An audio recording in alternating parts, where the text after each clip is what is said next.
கழுத்து. என்ன கலர் இது? ப்ளூ, நீலம். சிவனோட விஷம். இந்த விஷம் என்னன்னா, இந்த ஒரு வாழ்க்கையோட விஷம் கிடையாது, எல்லா ஜென்மங்களோட விஷம். சிவன் என்ன பண்ணுவாருன்னா, அது வெளியவும் துப்ப மாட்டார், உள்ளுக்குள்ளேயும் முழுங்க மாட்டார். இங்கேயே ஹீல் பண்ணிக்கணும். நம்மளோட விஷங்க இங்கே இருக்கணும், ஹீல் பண்ணிக்கணும். அது மற்றவங்க மேலே காட்டினாலும் அது அவங்கள அழிச்சிடும். எத்தனை இதழ்கள் இருக்குது? 16 இருக்குது. சீக்கிரமாக முடியுங்கன்றீங்களே. உண்மை, தூய பேச்சு, வெளிப்பாடு. நான் ஸ்கூல் படிக்கிறப்போ ஒரு வாட்டி டிசைட் பண்ணேன், எதுவாக இருந்தாலும் சரி, அது என்னவாக இருந்தாலும் சரி, யாராக இருந்தாலும் சரி, உள்ள நான் எதையுமே வச்சுக்க மாட்டேன். Let me talk openly. நான் அந்த ஒரு டிசிஷன் எடுத்தேன். எப்போ? 18 வயசில் எடுத்தேன். பாதி பேர் ஓடி போயிட்டாங்க என் வாழ்க்கையிலேருந்து. இவங்க கூட இருந்தால் சமாளிக்க முடியாதுப்பா சாமி. எல்லாத்தையும் ரொம்ப ஓப்பன் புக் தான். என் வாழ்க்கையில் எதுவுமே மூடி மறைச்சதே இல்லை. எதுவாக இருந்தாலும் அங்கேயே சொல்லிட்டு போயிட்டே இருப்பேன். அந்த வெளிப்பாடு தூய்மை இருந்துச்சுன்னா உங்கள் விசுத்த சக்கரால் அந்த சக்தி இருக்கும். அதாவது என் பேச்சை யாரும் கேட்க மாட்டேன்றாங்கன்னா, உங்கள் பேச்சு நல்லா தான் இருக்குது, ஸ்பீச் நல்லா தான் இருக்குது, பொருள் நல்லா தான் இருக்குது, ஆனால் எனர்ஜி இல்லை, சக்தி இல்லை, அந்த ஈர்ப்பு இல்லை.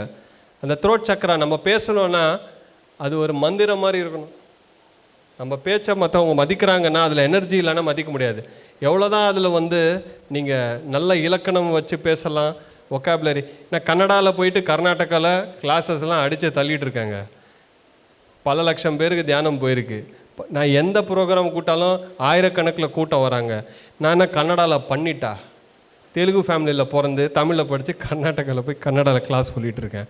அதில் எனக்கு நல்லா தெரிஞ்ச கன்னடா 80 to 90% தான் தெரியும். 10-20% கோளாறு தான், தப்பு தப்பாக வரும் வார்த்தைகள் இங்கே அங்கே. ஆனாலும் ஜனங்க அதை ஏற்றுக்கிட்டாங்க. லாங்குவேஜில் அப்படி இப்படி இருந்தால் பரவாயில்ல சார், நீங்கள் சொல்கிறது நல்லா இருக்குது, வாழ்க்கை மாறுது, அது போதும் அப்படின்ட்டு புரிஞ்சுப்பாங்க. அதாவது அந்த இம்ப்ரூவ் ஆகிட்டு இருக்கேன், அதையும் விட மாட்டேன். ஒக்காபுலரி இம்ப்ரூவ் பண்ணிக்கிட்டே இருக்கேன், மிஸ்டேக்ஸ்லேருந்து லேர்ன் பண்ணிக்கிட்டே இருக்கேன் எவ்ரி டைம். ஆனாலும் என்னை அப்படியே ஏற்றுக்கிட்டாங்க. ஏன்னா ட்ரூத்தை பார்க்குறாங்க, அந்த எனர்ஜியை பார்க்குறாங்க. சில பேர் சூப்பராக பேசுகிறாங்க, கவிதைலாம் சொல்கிறாங்க, ஆனால் சத்தியம் இல்லையே, அதில் எனர்ஜி இல்லையே. Balanced speech. மைக்கை கொடுத்தா பேசிக்கிட்டே இருக்கக்கூடாது. நடுவில் சில பேருக்கு மைக்கை கொடுப்பாங்க, உங்கள் அனுபவத்தை சொல்லுங்கன்ட்டு ஆரம்பிப்பாங்க. நான் பிறந்ததுலேருந்து டேட்லேருந்து சொல்லிக்கிட்டே இருப்பாங்க. கடுப்பாயிடுவாங்க. மைக்கை பிடுங்கவும் முடியாது, நிறுத்துங்கடான்னா நிறுத்த மாட்டாங்க. அது ஏன் பத்ரிஜி ஒரு விஷயம் சொல்லுவார், the one thing which is the most uncommon in everybody is common sense. uncommon. Common sense என்ன தெரியுமா? 6th சென்ஸை பற்றி பேசிகிட்டு இருக்கோம்ல இப்போ நம்ம. காமன் சென்ஸ்னால் எங்கே எப்படி பேசணும், எதை பார்க்கணும், எதை பார்க்கக்கூடாது, எப்படி சாப்பிடணும், எப்படி சாப்பிடக்கூடாது, எவ்வளோ பேசணும், எவ்வளோ இதுதான்ப்பா அந்த லெவல்ஸ்ன்னு சொல்லுவாங்க பார்த்தீங்களா, லிமிட்ஸ். இதுதான் காமன் சென்ஸ். அந்த காமன் சென்ஸ் இல்லைன்னா எவ்வளோ தான் ஸ்பிரிச்சுவல் சென்ஸ் இருந்தாலும் கான். பேலன்ஸ்டு ஸ்பீச், எவ்வளோ பேசணுமோ அவ்வளோதான் பேக்கணும். Speak truthfully. ஆக்னா சக்ரா. இந்த புருவ மத்தியில் பார்த்தீங்கன்னா 2 இதழ்கள் இருக்குங்க. இங்கேருந்து ஒன்று ஒன்றா பார்த்துக்கிட்டு வந்தீங்க. புருவ மத்தியில் ஆக்னாய சக்கராவில் 2 இதழ்கள் இருக்குது, ஒளி.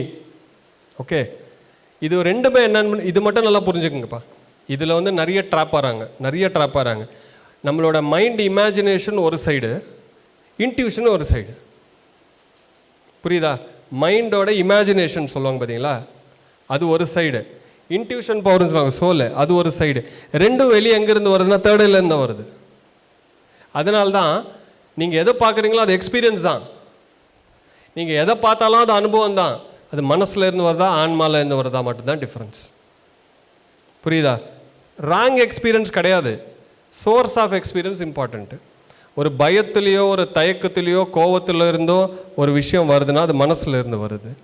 நான் எதுவுமே நினைக்கல, எதுவுமே யோசிக்கலை, ஒரு விஷயம் எனக்கு வருதுன்னா தேர்ட் ஐலேருந்து வருது, இன்ட்யூஷன்லேருந்து வருது. 2 பெட்டல்ஸ். புரியுதா?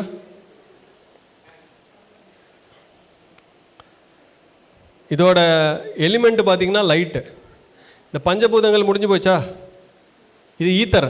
த்ரோட்டு ஈத்தர், ஆகாயம். இது காற்று, இது ஆகாயம், ஈத்தர். இங்கே லைட்டு. இரு வகை அறிவு, 2 kinds ஆஃப் நோயிங். அதுதான் நான் சொன்னேன். இப்போ ஒன்று வந்து வேர்ல்ட்லி நாலேஜ், அப்பாரான்னு சொல்லுவாங்க. அதை பரா அப்படின்னோடனே ஸ்பிரிச்சுவல் நாலேஜ். வேர்ல்ட்லி நாலேஜில் வந்து ரைட் சேனல், பிங்களா. அதாவது நான் ஸ்பிரிச்சுவல், நான் நியூஸ் பார்க்க மாட்டேன், எதையுமே கேட்க மாட்டேன், அதையும் பார்க்கணும் இதையும் பார்க்கணும், அதையும் புரிஞ்சுக்கணும் இதையும் புரிஞ்சுக்கணும். நீ ஸ்பிரிச்சுவல் சொன்னேன்னா ஏன் உலகத்தில் பிறந்த, ஏன் பாடி எடுத்த, பாடியை பற்றி படிக்கணுமே, நியூஸை பார்க்கணுமே. Spiritual knowledge is a left, இடா. உள்ளுணர்வு, தெளிவு, உள்காட்சி, இன்சைட், கிளாரிட்டி, இன்னர் விட்னஸ்.